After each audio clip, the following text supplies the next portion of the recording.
ವ್ಯಾಪಕ ಆಕ್ರೋಶಕ್ಕೆ ಕಾರಣ ಆದಂತಹ ವಿಚಾರ ನೆನೆ ಸಿಇಟಿ ಪರೀಕ್ಷೆಗೆ ಜನಿವಾರ ಹಾಕಿದ್ದಕ್ಕೆ ಸ್ಟೂಡೆಂಟ್ಗೆ ಎಕ್ಸಾಮ್ನ ಹಕ್ಕನ್ನ ರಿಜೆಕ್ಟ್ ಮಾಡಿದ ವಿಚಾರ. ಸೊ ಈ ವಿಚಾರದಲ್ಲಿ ಈಗ ನ್ಯಾಯ ಕೊಡಿಸೋದಕ್ಕೆ ಕೆಇಎ ಪ್ರಾಧಿಕಾರ ಸಿದ್ಧತೆಯನ್ನು ಮಾಡಿಕೊಳ್ತಾ ಇದೆ. ಸರ್ಕಾರಕ್ಕೆ ವರದಿಯನ್ನು ಕೂಡ ಸಬ್ಮಿಟ್ ಮಾಡಬೇಕು ಅಂತ ಪೂರ್ವ ತಯಾರಿಯನ್ನು ಅಧಿಕಾರಿಗಳು ಮಾಡಿಕೊಂಡಿದ್ದಾರೆ. ಡೀಟೇಲ್ಸ್ ನೋಡ್ತಾ ಹೋಗೋಣ.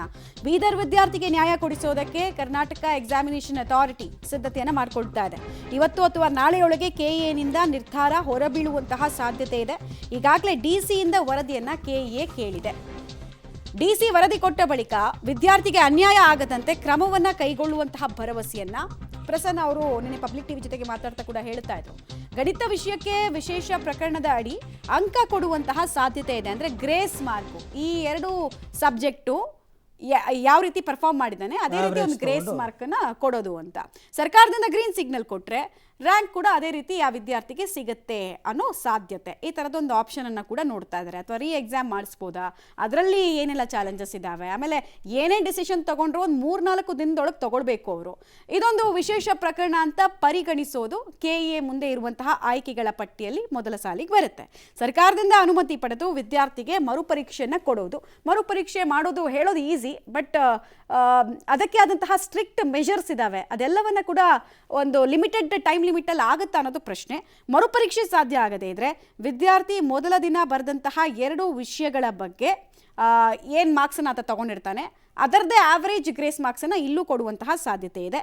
2 ವಿಷಯಗಳಲ್ಲಿ ಪಡೆದಿರುವಂತಹ ಅಂಕಗಳ ಆಧಾರದಲ್ಲಿ ಸರಾಸರಿ ಅಂಕ ಕೊಡೋದು ಸುಲಭದ ಆಯ್ಕೆ ವಿಕಲ್ಪಗಳ ಪೈಕಿ ಒಂದು. ಎಕ್ಸಾಮ್ ಬರೆಯದ ವಿಷಯಗಳಿಗೆ ಸರಾಸರಿ ಅಂಕ ಕೊಟ್ಟು ಸಿಇಟಿ ರ್ಯಾಂಕನ್ನು ಘೋಷಣೆ ಮಾಡ್ಬೋದು. ಆತ ಇಂಜಿನಿಯರಿಂಗ್ ಮಾಡಬೇಕು ಅಂದರೆ PCM ತುಂಬ ಇಂಪಾರ್ಟೆಂಟ್ ಆಗುತ್ತೆ. ಸೊ ಮ್ಯಾಥ್ ಪರೀಕ್ಷೆಯಲ್ಲೇ ಹಿಂಗಾಗಿರೋದ್ರಿಂದ ಸೊ ಎಮ್ ಅನ್ನು ಬಿಟ್ಟು ಆತನಿಗೆ ಸಿಇಟಿ ಅಂಕ ಕೊಡೋದಕ್ಕೆ ಬರಲ್ಲ, ಸಿಗಲ್ಲ. ಎಕ್ಸಾಕ್ಟ್ಲಿ. ಸೊ ಈ ಥರದೊಂದು ಆಯ್ಕೆ ಇದೆಯಂತೆ. ಫಿಸಿಕ್ಸ್ ಕೆಮಿಸ್ಟ್ರಿ ಕೊಟ್ಟು ಬಂದಾರೆ, ಏನು ಪ್ರಾಬ್ಲಮ್ ಆಗಿಲ್ರಿ ಸರ್. ಮ್ಯಾಥ್ಸ್ ಕೊಡ್ಲಿಕ್ಕೆ ಹೋಗಿದ್ದಾರೆ ಸರ್, ಅವ್ರು ಅಲೋ ಮಾಡಿಲ್ರಿ. ಚೆಕ್ ಮಾಡಿದ್ರು, ಇದು ಜನಿವಾರ ಹಿಂಗೆ ನೋಡಿ ಇದು ಕಟ್ ಮಾಡ್ಕೊಂಡು ಬಾ ಆಗಿ ಮ್ಯಾಕೆ ಅಲೋ ಅಂತಂದ್ರು. ನೀವು ಹೈಕೊಂಡು ಹೋಗ್ತೀರಿ ಮ್ಯಾಲೆ ಇನ್ನು ಎಕ್ಸಾಮ್ ಏನು ಬರಲ್ದು ಇತ್ತು ಏನು ಇದು ಮಾಡಿದ್ರೆ ನೀವು ಅಲ್ಲಿ ಇನ್ನು ಫಾಸ್ ಹೈಕೊಂಡು ನಮ್ದು ರೆಸ್ಪಾನ್ಸಿಬಿಲಿಟಿ ಇತ್ತು ಕಾಲೇಜಿನ. ಇಂಜಿನಿಯರ್ ಸೀಟ್ ಬಂದ್ರೆ ಗುಣ ಇತ್ತಂತ್ರಿ ಸರ್, ಬಟ್ ಮ್ಯಾಥ್ಸ್ ಐತಿ. ಡೀಟೇಲ್ಸ್ ಕೊಡ್ತಾರೆ ಶ್ರೀನಿವಾಸ್. ಈಗ ಪರೀಕ್ಷಾ ಪ್ರಾಧಿಕಾರದ ಮುಂದೆ ಇನ್ನೊಂದು ಸವಾಲ್ ಅಂತ ಹೇಳಿದ್ರೆ ಲಿಮಿಟೆಡ್ ಟೈಮ್ ಲಿಮಿಟ್ ಮಾತ್ರ ಅವ್ರ ಹತ್ರ ಇರೋದು. ಏನೇ ಡಿಸಿಷನ್ ತಗೊಂಡ್ರು ಒಂದು 3-4 ದಿನಗಳ ಒಳಗೆ ತಗೊಳ್ಬೇಕು, ಇಲ್ಲಾಂದ್ರೆ ತುಂಬಾ ಲೇಟ್ ಆಗಿಬಿಡುತ್ತೆ. ಸೊ ಏನು ಸಾಧ್ಯತೆ ಇದೆ, ಯಾವ ಆಯ್ಕೆಗಳ ಕಡೆಗೆ ಹೆಚ್ಚು ಫೋಕಸ್ ಮಾಡ್ತಾ ಇದೆ, ಯಾವ ಡಿಸಿಷನ್ ಆಚೆ ಬರ್ಬೋದು ಅಂತ? ಮಮತಾ, ಬೀದರ್ ವಿದ್ಯಾರ್ಥಿಗೆ ಈಗ ಗೊತ್ತಿದ್ದೋ ಗೊತ್ತಿಲ್ಲದೇನೋ ಕೆಇಯಿಂದ ಯಾವುದೇ ಪಾತ್ರ ಇಲ್ಲ ಅಂದ್ರೂ ಕೂಡ ಅನ್ಯಾಯ ಆಗಿದೆ. ಆ ನಿಟ್ಟಿನಲ್ಲಿ ಅನ್ಯಾಯವನ್ನು ಸರಿಪಡಿಸಬೇಕು ಅನ್ನುವಂಥ ನಿಟ್ಟಿನಲ್ಲಿ ಕೆಇಎ ಇಡಿ ಅವರು ನಿನ್ನೆನೇ ಮಾತನ್ನು ಕೊಟ್ಟಿರುವಂಥದ್ದು. ಆ ವಿದ್ಯಾರ್ಥಿಗೆ ಯಾವುದೇ ರೀತಿಯಾಗಿ ತೊಂದರೆ ಆಗದ ರೀತಿಯಾಗಿ, ಅನ್ಯಾಯ ಆಗದ ರೀತಿಯಾಗಿ ಅವನಿಗೆ ನ್ಯಾಯವನ್ನು ಕೊಡ್ತೀವಿ ಅಂತ. ಈ ಹಿನ್ನೆಲೆಯಲ್ಲಿ DC ಅವರಿಗೆ ಅಂದರೆ ಬೀದರ್ ಮತ್ತು ಶಿವಮೊಗ್ಗ 2 ಪ್ರಕರಣಕ್ಕೆ ಸಂಬಂಧಪಟ್ಟಂತೆ DC ಅವರಿಂದ ವರದಿಯನ್ನು ಕೇಳಿದ್ದಾರೆ.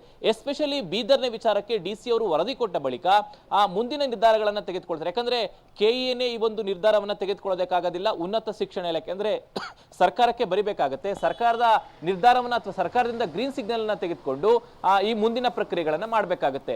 ಮರುಪರೀಕ್ಷೆ ಮಾಡುವಂತಹ ಸಾಧ್ಯತೆಗಳು ತೀರಾ ಕಡಿಮೆ. ಯಾಕಂದ್ರೆ ಒಬ್ಬ ವಿದ್ಯಾರ್ಥಿಗೆ ಪ್ರಶ್ನೆ ಪತ್ರಿಕೆ ಸೆಟ್ ಮಾಡಬೇಕು, ಅದೆಲ್ಲವೂ ಕೂಡ ಲಾಂಗ್ ಪ್ರೋಸೆಸ್ ಇದೆ. ಸೊ ಹಾಗಾಗಿ ಆ ಒಂದು ಆಯ್ಕೆ ಸಾಧ್ಯ ಇಲ್ಲ ಅಂತ ಅನ್ಸುತ್ತೆ. ಆದ್ರೆ ಆತ 2 ಪರೀಕ್ಷೆ ಅಥವಾ ಜೀವಶಾಸ್ತ್ರವನ್ನು ಸೇರಿ 3 ಪರೀಕ್ಷೆಯನ್ನ ಬರೆದಿದ್ದಾನೆ, ಇನ್ನೊಂದು ಗಣಿತ ಬರ್ದಿಲ್ಲ.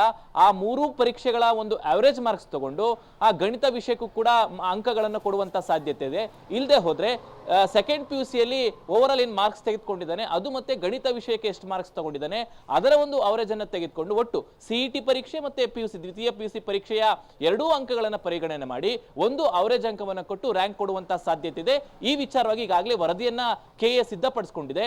ಬೀದರ್ ಅವರ ಜಿಲ್ಲಾಧಿಕಾರಿಗಳ ರಿಪೋರ್ಟ್ ಬಂದ ಕೂಡಲೇ ಸರ್ಕಾರಕ್ಕೆ ಈ ಸಂಬಂಧಪಟ್ಟಂತೆ ಪ್ರಸ್ತಾವನೆ ಸಲ್ಲಿಸಿ ಯಾವ ಕ್ರಮಗಳನ್ನು ತೆಗೆದುಕೊಳ್ಬೇಕು ಅನ್ನುವಂತಹ ನಿರ್ಧಾರವನ್ನ ಕೆಇಎ ಮಾಡುತ್ತೆ. Mamata, right, thank you Srinivas ತಮ್ಮ ಎಲ್ಲ ಮಾಹಿತಿಗಾಗಿ. ಒಂದು, ಆ ವಿದ್ಯಾರ್ಥಿಗಾಗಿರುವ ಅನ್ಯಾಯವನ್ನು ಸರಿಪಡಿಸುವ ನಿಟ್ಟಿನಲ್ಲಿ ಕರ್ನಾಟಕ ಪರೀಕ್ಷಾ ಪ್ರಾಧಿಕಾರದವರು ಕೆಲವು ನಿರ್ಧಾರಗಳನ್ನು ತೆಗೆದುಕೊಳ್ತಕ್ಕಂಥ ಸಾಧ್ಯತೆ ಇವತ್ತು ನಾಳೆಯಲ್ಲಿದೆ.